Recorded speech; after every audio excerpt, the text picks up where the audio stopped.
So I would like to welcome Naeila Alshatir to the stage to share her story.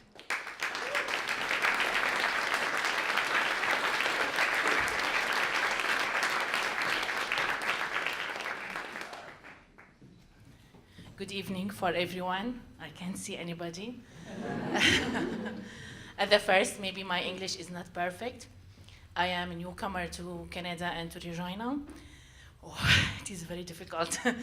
Actually, I am happy to see the number of the person because nowadays it is very hard to find a person to hear you.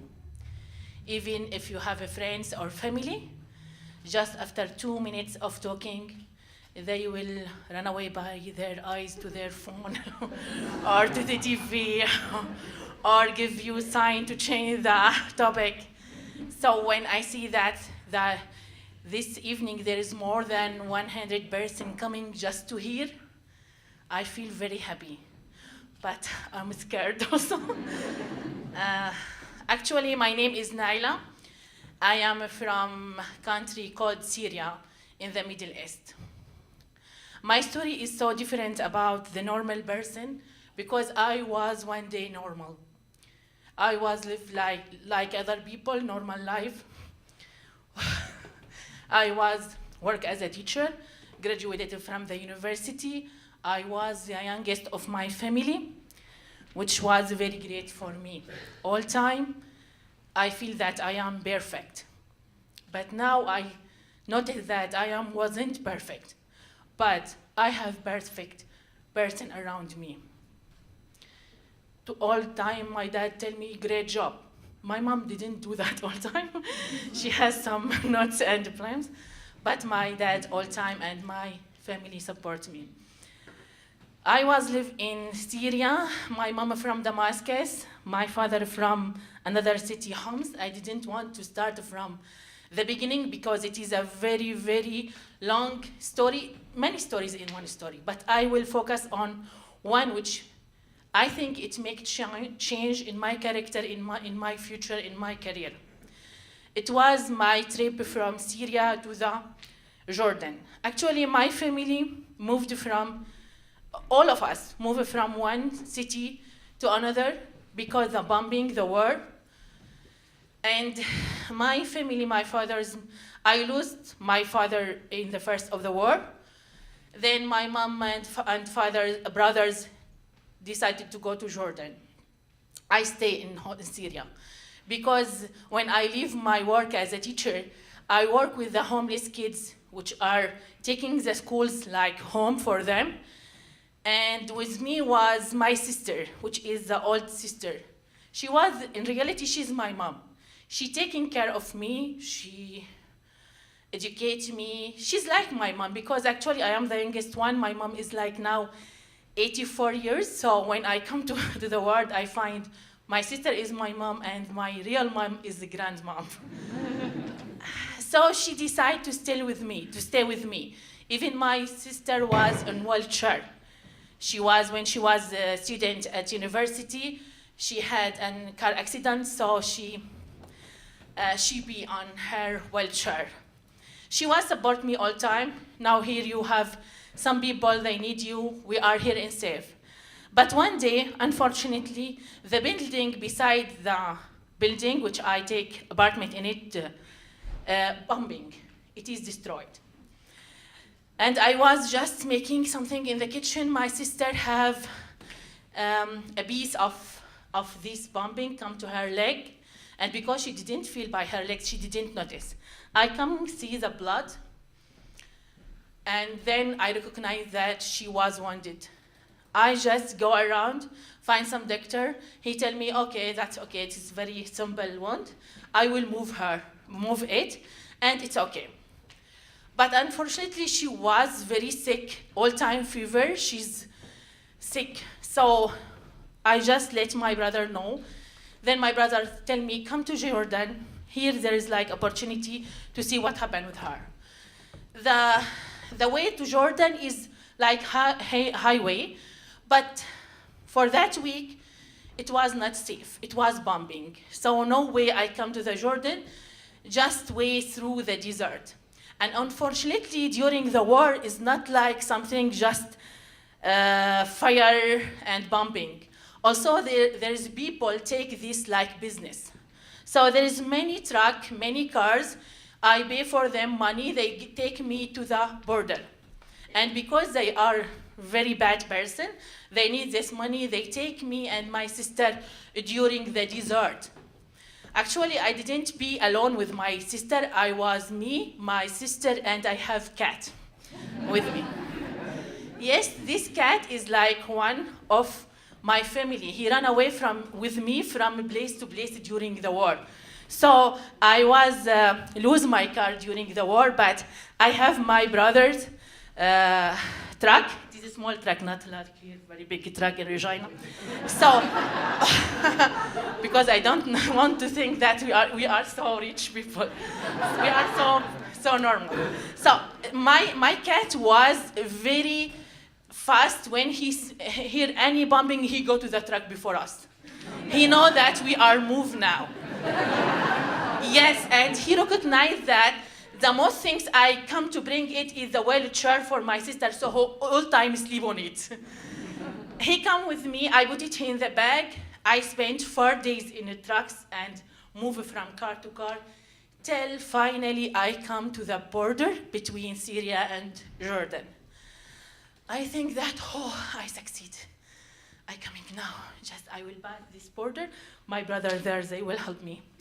And I have one of my brother is like surgeon. So he come to the Jordan just to receive us and take care of my sister. Then when I come to the border, I just running go to the general or soldier. I don't know, I didn't very educated with the sign for the army people. I have afraid from them actually. Everyone have uniform. But I just coming to him full of hope that I just will tell him, then he tell me, come in, there is emergency, there is car. Because I see flag of UN, flag of medical care, many flags around me. I come to him, say, I have my sister with me, she's like wounded. He said, no, don't continue. No permission to enter any refugees from this point. I didn't recognize what he said. I just keep explanation. He said, I tell you, no permission to enter you. And he just moved his face. I think that he feel ashamed to let me know that. Because I am in the desert, and the car which dropped us is returned away. He can't allow to come to the border. It is not legal. So I walked with my sister. I push it. I can't push it. I just walking like this and pulling her chair like this because the desert is not easy for the wheel. So I just coming like tired, heated, overwhelmed, tired, thirsty, hungry, everything. He tell me, sorry, I can't help you. Imagine you, small cat in your bag, sister, wounded sister on wheelchair. I didn't have any money, and even for money didn't work in this area. Just 4 bottles of water, small biscuit and chocolate in my pocket and my sister's pocket. And even my bags, I have 2 bags, the driver stolen it. So I just stand for a while. What I want to let my sister know when I return back, because she tried to move her wheelchair even 1 meter or 2 meters to make the matter for me easy. I just stopped, like freezing. I just didn't talk, return back to her. She was so smart, she can read my face, my facial expression. She just looked at me, she told me, not that matter. After some hours, they will be let us enter. And I stay with her, just remember something very silly, very about our life. I know that, and she know that we are not survived, but we just make fun. We spent, the first night was the coldest night. In the morning, it is too hot because it is desert climate, which I am not familiar with. So in the morning, so hot, but at night, it's so cold. So I just taking my jacket, all things to cover my sister's leg because they come like frozen. And when the sun coming, I see like a car coming from other side, from Jordan border. Then I go there, but there is a space you can reach. There is like line of border, then space, then line of border. And I still shouting, then one of them coming to talk with me. The same answer. I spent 28 days with nights with my sister there. But after 2 days, there's other people coming. And other people some of them wounded, and some of them with kids, small kids. So I feel afraid, actually, because in Syria, there is not like fear of war, also fear from armed people, afraid from also the person who called them like Islamic Daesh. So I was just looking to my sister, did you have any skirt? I wear jeans, maybe that they killed me. So my sister every day come worse and worse, but I find her one day, I just feel tired and slept for a moment. I find her laughing, I heard her laughing, so I just woke up, what happened? She just collects some kids, telling them a story, and giving him the last piece of chocolate we have. I just learned from her what meaning of giving. When we see like person on wheelchair, the first things that we think that he needs support, he needs help. But even that some points true, but at that moment, she has hope. She has a giving soul is enough for all the world. After 28 days, we can enter Jordan. There was like a very serious cases, which is boy. He lose his 2 legs, he's bleeding. So the decision is the serious cases can enter Jordan. It was Jassim, who was like 13 years old boy, and my sister. When we coming to the border, they tell me, what you have?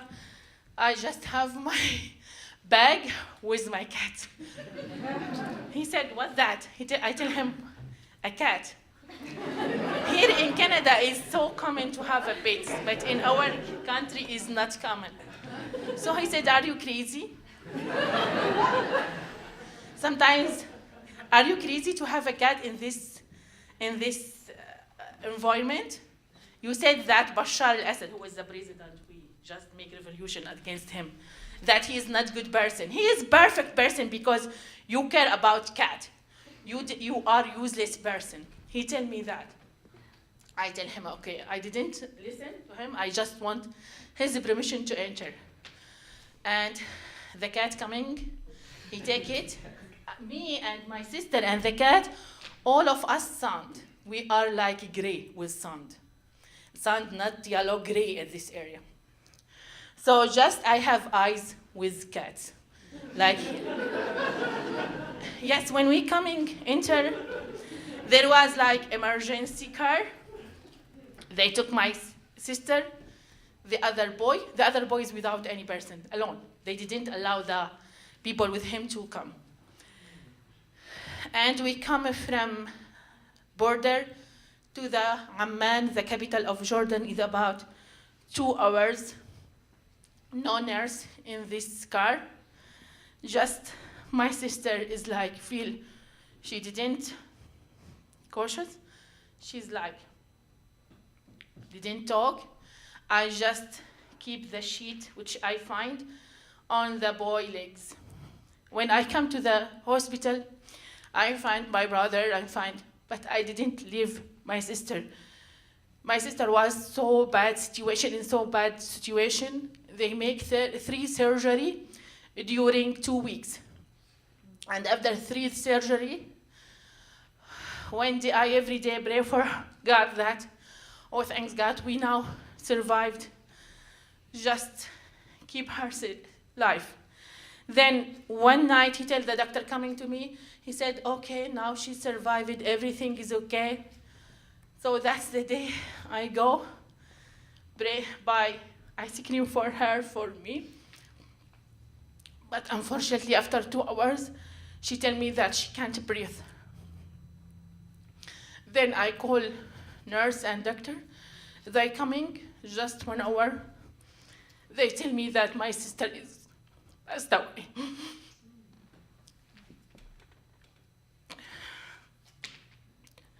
I am a very calm person, but at that time I didn't be sad. I feel of anger. Why? Why that not happened from more than 1 month or 2 months? Why I have to experience all these things? Why I fight all these things, and when I succeed and come, she died.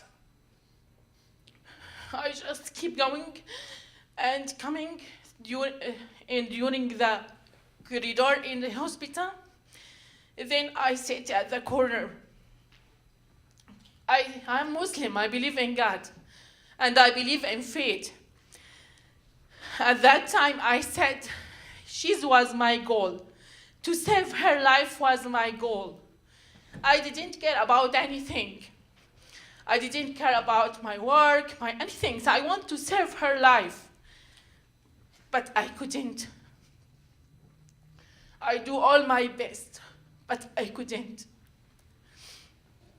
So why that happened to me?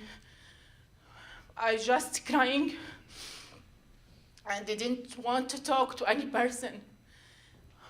I have one of my nephew, he's about 7 years. He come to me, he tell me why my auntie is crying.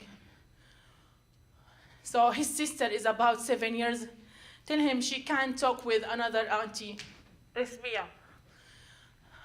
It's very funny because we are during the war. There is no sometimes internet to talk with each other. So he told me, okay, the internet will come so soon to her. You will call her. Don't cry. I will bring my dad's cell phone to talk with her.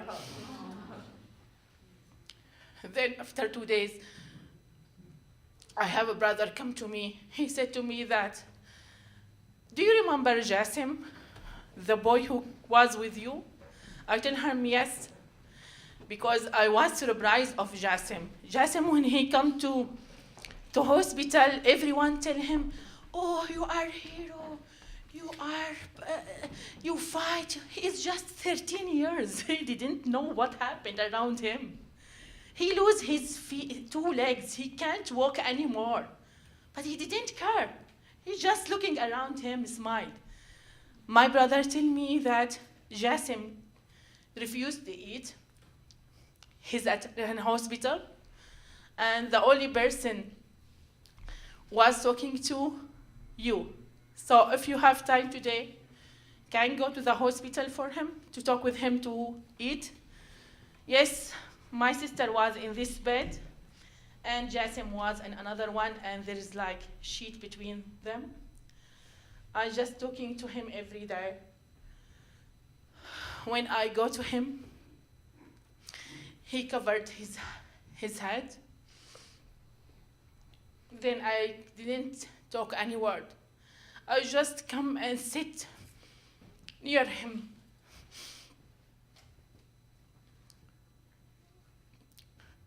Be silent. Just want to ask him, how are you? I can't say these words, just 3 words, how are you? But in Arabic, 2 words, كيف حالك? I can't do that.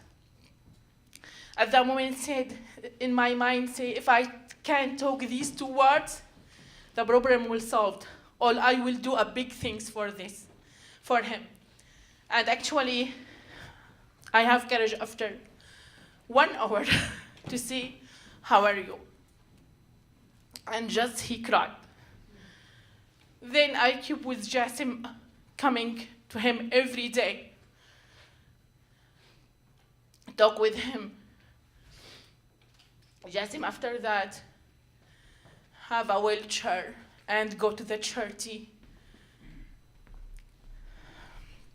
support kids with disability during the war. At that moment say that my goal was to save my sister. But when I feel that this goal is finished, there is many goals started at this time. I can't help my sister, even I tried. But there is many people around me. I just keep looking around me about these people. I am not doctor, I am not nurse, but I am a human being. I can talk with them, how are you? And I keep to do that 2 weeks. Then, and because my brother was doctor, most of the doctors know me. He tell me, what you doing? I tell him that I coming to take care of the person and say just how are you? If they need nurse, I go call nurse. If they need water, I bring water. So they connect with another psychologist. Then we make some project we called Hello. This project was to go to the Syrian refugees or Syrian wounded in the hospital, talking with them, connect with them with the suitable NGO giving service to them. After that, I know that not my family need help, not my friend. Every location, every day, just keep looking around you, Naeila. There is person, you can give him something. From that point, I try to make many courses, training in psychosocial support. In my country, the mental health issue is like stigma, not a stigma, terrible stigma. And in the war, when you go to the camp or refugees, they need to eat, to wear, not mental health. But I believe inside of me that it's most important to support them in mental health more than water and food. So I worked at the first local NGO called Syria Bright Future in mental health psychosocial. Then after 1 year, I worked in Zaatari camp in Jordan, the biggest refugees camp at the world. I worked 3 years with international NGO called Medicine du Monde. And during this, my work, I heard hundreds of stories. Every stories, the person at some moment need even word, or even hand, or even hug. At that moment, he will change, or you will support him. Now I coming to Canada, to Regina. It is a new start for me. Everyone, when he's asking me, what's your opinion about Canada? Do you like Regina? Canada or Regina or any city of Canada is like a dream for a person who is like, want to live like in improvement government, in like high level standard of way of living. But for me, it is a safe place. Maybe safe is not like have the same meaning because I live this circumstances and I aware about this meaning of safe. Safe is just not like you are safe. Safe how you want to let the small child feel safe under bombing. How you can do that? It is not easy, but maybe when you tell story or just talking with him, the effect of his scar will be less. Not move, will be less. Here in Canada, when I coming, I say, oh, everything around you better than you. How I can serve, how I can help. But I find the way. I find the way. At the first, I come to here like refugees, so my income will come from immigration. But I'm so appreciated for that, to come and see that every month will take your rent of your home and your food and your drinking. That's great things for me, but I didn't want that. So I decided to find work.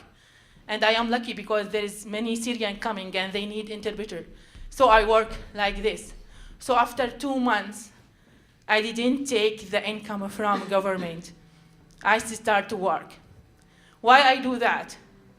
Because I appreciate what Canada do with the refugees. Even the refugees have some, Canadians have concern about them, newcomers as refugees. They are not qualified, they are not, didn't educated. They maybe bring with their pocket some problems, but also they have some skillful in their pocket. I believe that someone in this world, maybe Syrian, maybe not Syrian, he will take this money, which is worth more than me. I work as an interpreter for 2 months, then find job in a program called Kids First. I'm home visitor for this program till now, after 2 years. And also I started my new project, which is like radio show program called Al-Hawa Arabi. Al-Hawa Arabi, it means the air and the love from Arabia. I make this program not because I am wanted Arab language to be here formal or common. No, that's not the strategy or the goal. The plan is how I connect the person who coming, the people who coming to the Canada with very low level of English, because they want to know Canada, the history, the local event, to join them, to connect them. And other goal is, even I came to Canada and become Canadian, I am proud to become a Canadian, but I still have memory. Person is like a tree, can cut its roots. He will give oxygen, he will give a fruit, he will give a flower, he will give oxygen. But we have to respect the roots. I'm here with change in my mind, change my character. Not that because I am like super Naeila, no.